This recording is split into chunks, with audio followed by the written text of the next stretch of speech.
propósito da semente não é o fruto. O objetivo dela principal não é o fruto, e sim utilizar, das forças e da inteligência do universo que Deus fez, todas as coisas, para que ela exerça o real propósito dela, que é germinar e aí sim poder dar o fruto, que seja maçã, que seja pera, que seja qualquer fruto que ela venha a ter o propósito de dar. Eu vi essa lição do Jacob Petri e eu achei interessante porque às vezes nós nos perdemos sem percebermos qual que é o real propósito nosso. E às vezes nós nos comparamos a outros, nós ficamos perdendo tempo tentando entender coisas que não são da nossa alçada, e nós temos que compreender qual que é o real propósito nosso. E as instruções de Paulo, dando sequência aqui, finalizando o segundo livro de Coríntios, ele faz instruções em referência à grande colheita. Então, é essa semente que somos nós, feito com um propósito. E o propósito é permitir, porque se fôssemos colocados, como ele diz ali, num vidro, nós não daremos fruto nenhum. Mas ao ser colocado na terra, e quando lá em Gênesis Deus criou, ele fala que a terra tinha o poder de fazer germinar a semente. Quer dizer, ele já deu esse poder para ela. Esse era o propósito dela. E tem o propósito da semente. E às vezes nós nos perdemos, achando que nós temos que fazer o papel da terra, quando nós somos apenas semente. Temos que ser dentro do propósito do universo que Deus criou, executarmos a nossa missão, a nossa tarefa. E as instruções de Paulo, ele diz: ora, quanto à assistência a favor dos santos, é desnecessário escrever-vos, porque bem reconheço as vossas prestezas, da qual me glorio junto ao Macedônio, dizendo que a Caia está preparada desde o ano passado e o vosso zelo tem estimulado a muitíssimo. E aí ele continua aqui. É interessante nós percebermos, até no versículo 5 ele diz: portanto, julgueis conveniente recomendar aos irmãos que não se precedessem entre vós e preparassem antemão a vossa dádiva já anunciada, para que estáis pronto como expressão de generosidade e não de avareza. Então, de Deus são todas as coisas. Então nós temos que fazer o nosso trabalho, mas estarmos certos de que tudo é para Ele e dele. Então nós não temos que acreditar que alguma coisa é nossa. E aqui nós vemos ainda no capítulo 9, a sequência aqui do versículo 6 ao 15, que fala sobre a sementeira e a colheita, segundo Coríntios 9, do 6 ao 15. E ele diz: é isso, afirmo que semeia pouco, pouco também ceifará. E o que semeia com fartura, com abundância, também ceifará. Cada um contribua segundo tiver propósito no coração, proposto, não com tristeza ou por necessidade, porque Deus ama a quem dá com alegria. E aqui é interessante que ele vai falando aqui, distribuiu, deu aos pobres, a sua justiça permanecerá para sempre, e sempre nesse intuito de você deliberadamente contribuir.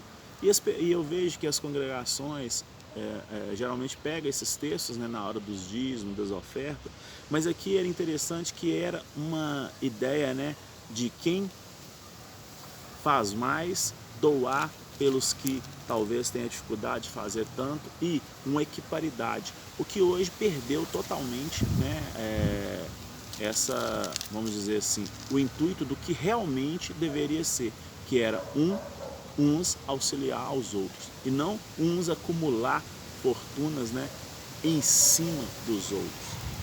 E Paulo defende a sua autoridade apostólica, né? Então é a ideia da semente ali, saber que ela é apenas uma semente. Para germinar, ela precisa do poder do universo que foi criado por Deus, né? Por todo aquele processo, para que ela venha a dar frutos em harmonia com toda a natureza, com todo o universo. E não apenas uma semente isolada, se achando, né, a última semente do pacote, vamos dizer assim. E Paulo defende sua autoridade apostólica, né? Ele continua aqui agora no capítulo 10 de 2 Coríntios, né? E do 1 ao 12 ele diz: eu mesmo, Paulo, vos rogo pela mansidão, benignidade de Cristo, eu que na verdade, quando presente entre vós, sou humilde, mas quando ausente, ousado para convosco. Sim, vos rogo que não tenha de ser ousado quanto presente, servindo-me daquela firmeza de que penso devo tratar alguns, que nos julgam como se andássemos à disposição do mundano proceder.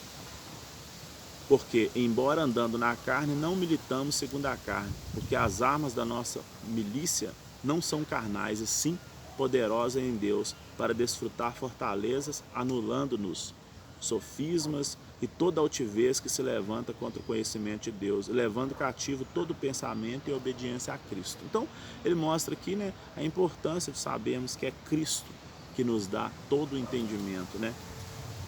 E aí ele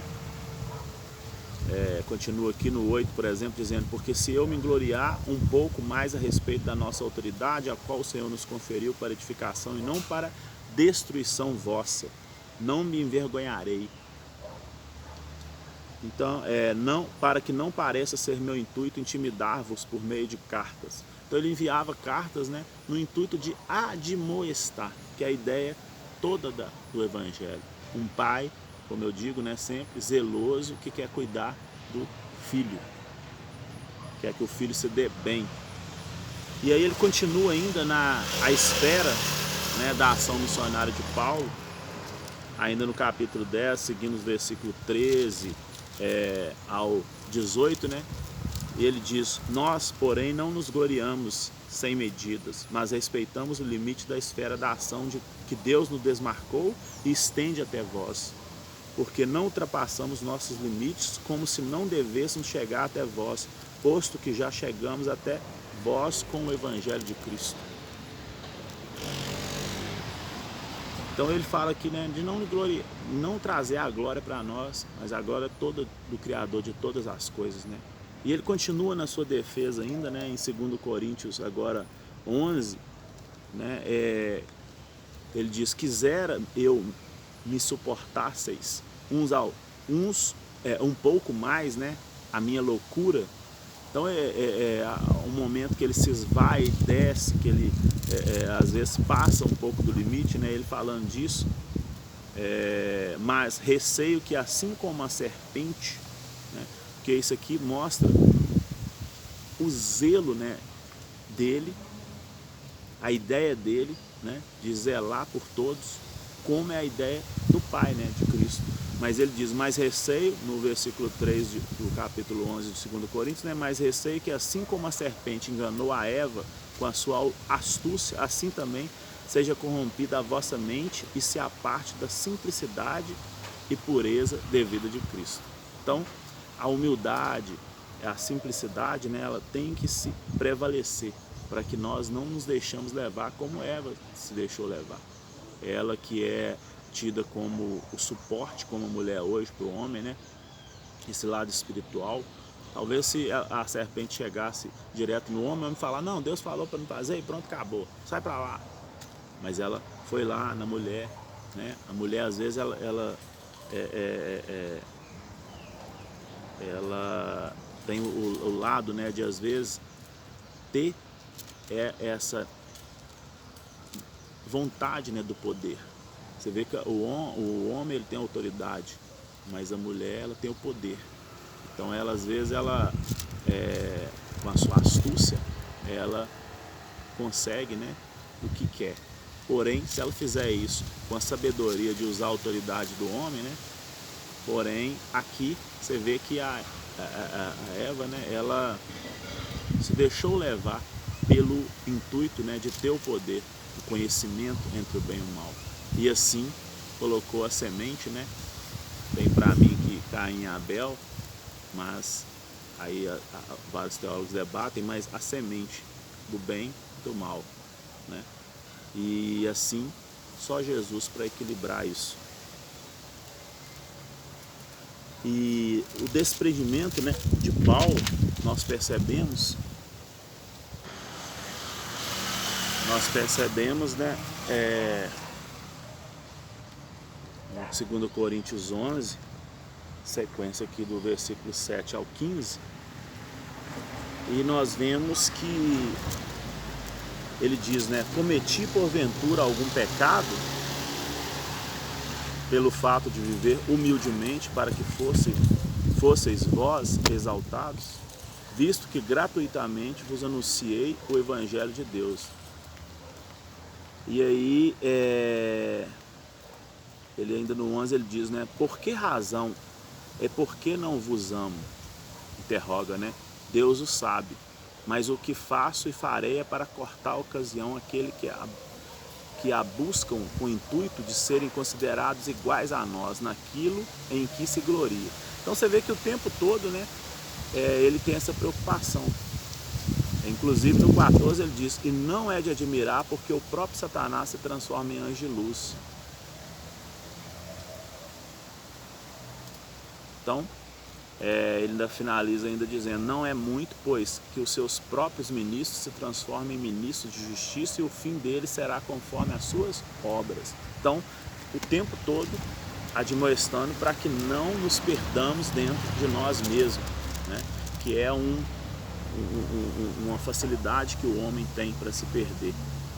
E o sofrimento de Paulo por amor do Evangelho, né, é descrito ainda no capítulo 11, do versículo 16 ao 33, né, dizendo, outra vez digo, ninguém me considera insensato, todavia se os pensais, recebeis-me como insensato, para que também me glorie um pouco. O que falo, não falo segundo o Senhor, e sim como por loucura, nessa confiança de gloriar-me. Então, em alguns momentos, você vê que ele deixa claro que ele mesmo se perde. Em alguns momentos ele fala, aqui o Senhor diz, né, Deus, mas em alguns momentos ele fala, aqui falo eu, Paulo, que eu penso, né? Então, como eu digo sempre, todos os livros que nós lemos, até a Bíblia, foram escritos aqui, iluminada, né, por Deus, mas por humanos, numa nomenclatura humana. Tudo que é descrito de forma humana, existe uma nomenclatura humana. Deus, quanticamente falando, é muito maior do que tudo. E ele inspira, né, o homem a desenvolver, porque se os anjos fossem pregar, né, eles não conseguiriam talvez convencer nenhum ser humano, porque só um ser humano com a compreensão, por isso Jesus passou, né, pela terra na situação de humano para compreender e chegar na cruz e falar, Pai, perdoa, porque eles não sabem o que fazem. Lá no livro de Jonas, por exemplo, Deus fala com Jonas, né, Jonas, você não compadece desse povo, né, que não sabe discernir entre esquerda e direita? Então, alguns falam, né, que a letra mata. Na verdade, é a letra que se refere lá, quando a gente vem cronologicamente estudando, a gente vê que é em relação às leis. Mas o conhecimento, ele liberta.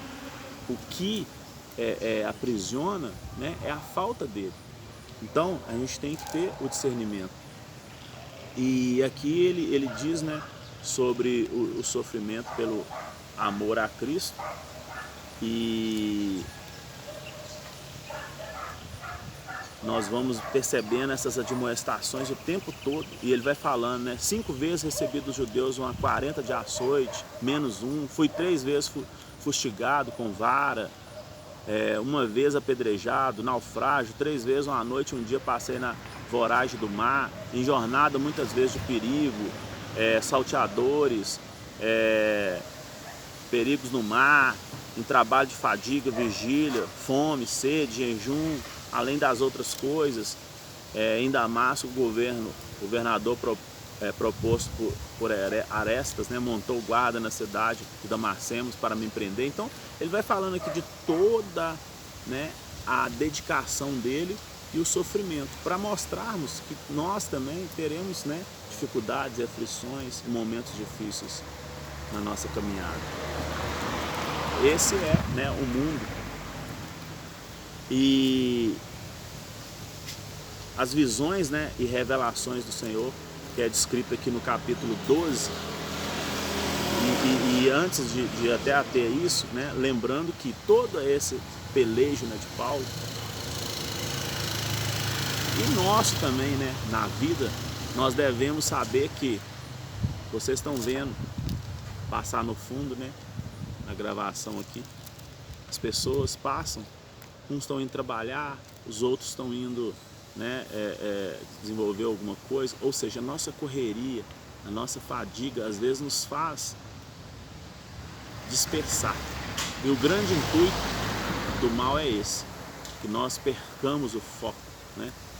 E nós não devemos perder, porque todas as dificuldades que teremos, né, uma vez que desobedecemos, colocamos o conhecimento entre o bem e o mal, isso nos fez, né,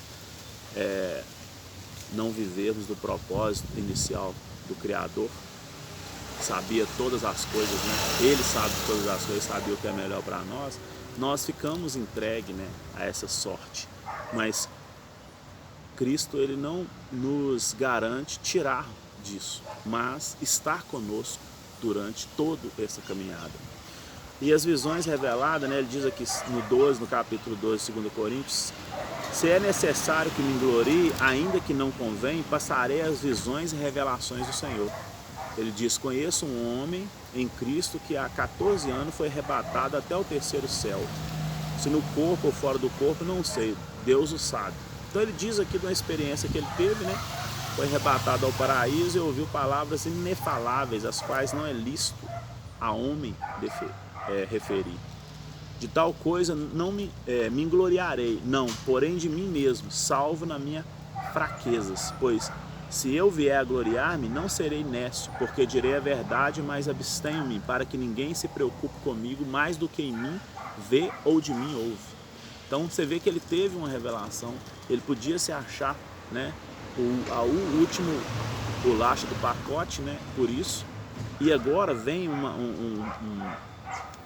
texto aqui que é enigmático, né, que fala sobre o espinho na carne, vários teólogos debatem, né, que ele diz aqui no capítulo 12 de 2 Coríntios, de 7 a 10, né, e para que não me ensoberbecesse com a grandeza das revelações, foi-me imposto um espinho na carne, mensageiro de Satanás para me esbofetear, a fim de que não me exalte. Por causa disso, 3 vezes pedi ao Senhor que o afastasse de mim. Então ele me disse, a minha graça te basta, porque o poder se aperfeiçoa na fraqueza. De boa vontade, pois mais me gloriarei nas fraquezas, para que sobre mim repouse o poder de Deus. Pelo que sinto prazer nas fraquezas, nas injúrias, na necessidade, nas perseguições, nas angústias, por amor de Cristo, porque quando sou fraco é que sou forte. Então é muito interessante essa passagem, né, enigmática. Você vê que ninguém é perfeito e não deveria, né, para não se engrandecer e assim poder fazer com que Cristo, né, através de nós, desenvolva o que realmente é o nosso propósito, como da semente. Não gerar o fruto, mas permitir que o poder e a sabedoria e a inteligência do universo, através dela, né, desenvolva todo o processo, que é cada um contribuindo com a sua parte, né, com o seu propósito. Então, se você viveu por um processo e esse processo está se levando, né, faça essas reflexões, porque o processo é apenas para aprendizado, mas talvez você não entendeu o propósito, por isso ainda você está passando repetidamente, né, pelos processos. E as credenciais de um apóstolo, né, descrito aqui em 2 Coríntios 12, de 11 a 13, né, Paulo diz, tenho me tornado insensato, a isso me constrangestes. Eu devia ter sido louvado por vós, porquanto eu não fui inferior a esses tais apóstolos, ainda que não sou. E aí ele vai falando aqui, né, sobre essa questão, né, humana, que é de comparações, E novamente, né, o perigo, né, das vaidades, de gloriar-se em si mesmo. E Paulo deseja visitar, né, aqui está descrito no capítulo 12, do 14 ao 18, né? E aí ele fala muito desse sentimento, né, de um apoiar o outro. E a ideia é essa, né? Ele fala das visitas. Novamente ele fala sobre Tito, né, que é uma pessoa que parecia ter uma certa relevância, né, para as pessoas. E ele apela para o juízo, né, de todos, né? Do 19 ao 21. Ele termina dizendo: receio que, indo outra vez o meu Deus, me humilhe no meio de vós, e eu venha chorar por muitos que outrora pecaram e não se arrependeram da impureza, prostituição, lascívia, e que cometeram, né? Então, como eu digo, toda espécie de pecado, ele separa o homem de Deus. E Deus, uma vez que você sabe, se necessário, né, Cristo, porque você é pecador, você é imperfeito, e você é uma criatura imperfeita, né, criado por ele perfeito, porém né, não deixou-se dominar, como Judas ele diz ali, o pecado jaz à porta, convém controlá-lo, né, e ele acaba se perdendo. E então nem ele, que conviveu com Jesus por 3 anos, teve, né, essa sabedoria, porque isso é uma coisa que tem que se tratar nós com nós mesmos. Como diz na psicanálise, né, que a gente estuda, a gente sabe que tem coisas que é do homem, né, com ele mesmo. E Paulo ele apela aqui, né, para o juízo de todos. Todos temos consciência. E uma vez que você sabe que precisa de Cristo, você está salvo. Agora, às vezes você não vai sentar com o Pai na mesa durante essa caminhada aqui na Terra. Você não vai experimentar, né, coisas que agregaria para você, simplesmente pelo fato de você não estar, né, em comunhão e intimidade com Ele. Era como um pai ali sentado na mesa e o filho chega drogado, sujo, com maltrapos, né? E ele continua sendo pai. Ele pode até por questão de ver que ele está com fome, né, pedir para ele tomar um banho, sentar à mesa, mas aquela intimidade, né, aquele convívio vai ser de vez em quando, não vai ser como se aquele filho fosse um filho honrado, um filho que, né, obedecesse o pai e pudesse estar sempre assentando na mesa com o pai. E Paulo ele promete investigar e castigar, né, no capítulo 13 aqui, finalizando o segundo livro de Coríntios. Eu até acho que é uma parte que ele fala aqui que às vezes ele enlouquece, né? É uma parte assim, desvaneio dele, né? Porque nós não temos que confrontar ninguém. Quem tem que fazer isso é a palavra e o Espírito Santo, a luz da palavra. Nós só temos que levar o amor e as admoestações de Cristo, que é o evangelho, né, de um pai bom que quer o melhor para seu filho. E o resto é feito por ele. O juízo virá, certamente, mas não é o caso de levarmos isso, né? Porque não cabe a nós.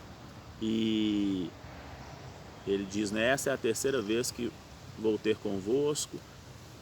Aí no segundo ele diz, já disse anteriormente em torno de dizer como fiz quando estive presente pela 2ª vez. E aí ele continua aqui, examinai-vos mesmo se realmente estáis na fé, provai-vos a vós mesmos, ou não reconheceis que Jesus Cristo está em vós, se não é que já estáis reprovados. E aí ele vai dizendo sobre isso, e no final aqui ele faz as saudações e a bênção, né? Ele diz, quanto aos mais irmãos, a Deus, apessoai-vos, consolai-vos, sede do mesmo parecer, vivei em paz, e o Deus de amor e de paz estará convosco. Saudai-vos uns aos outros com ósculo santo, todos os santos vos saudam. Graça do Senhor, né, a bênção final, Jesus Cristo, e o amor de Deus e a comunhão do Espírito Santo seja com todos vós. Essa comunhão, né, é a única que faz com que você realmente pode se sentar com o Pai e ter, né, uma comunhão, uma intimidade com Ele. E no mais, não devemos, né, julgar e nem criticar ninguém. Nós devemos levar o amor de Cristo e que a palavra e o Espírito façam, né, o papel, o trabalho dele. Amém?